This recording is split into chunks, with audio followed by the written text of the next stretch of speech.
Hey, Michael Fetland, a couple quickie things. Today is the first day of early voting in Texas for both the Republican and the Democratic primaries, okay?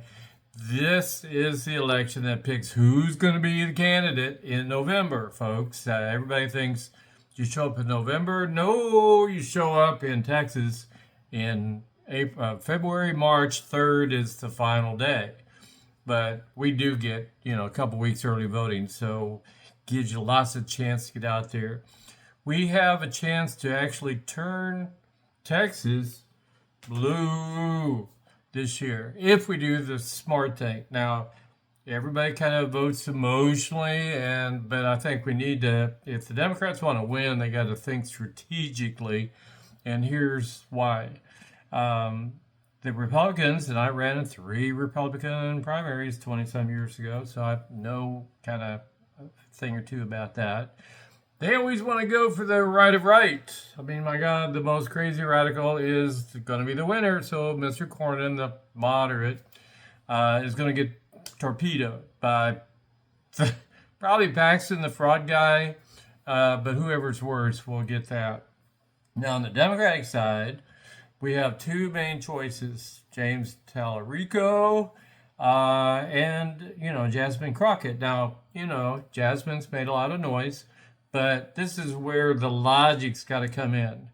And this is not a racial thing. This is which one of these 2 candidates can get more of the independent voters that you need to win in November. Right.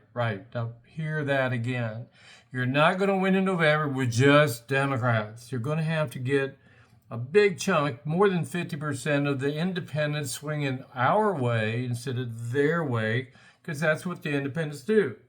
Sometimes they lean right, sometimes they go left, depending, they're kind of the balancing act. So who can do that?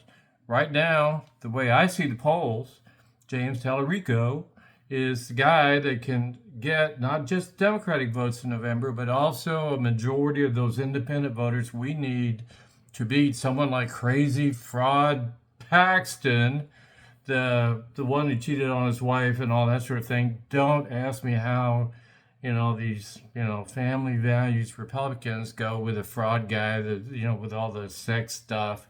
I mean, we're not even going to talk about Trump, right?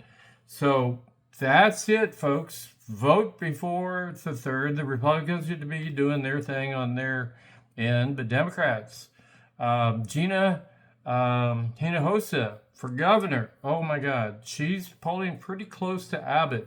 He's been there forever, 4 terms, 16 years, and guess what?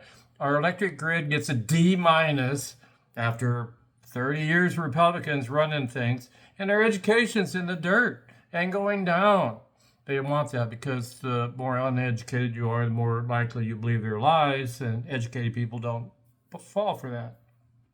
So, quick answer, vote by March 3rd, you come back November 3rd, and pick the candidate that's got the best chance of winning. Gina for governor and Tallarico for U.S. Senate in the Texas Democratic primary, and go for it. Later.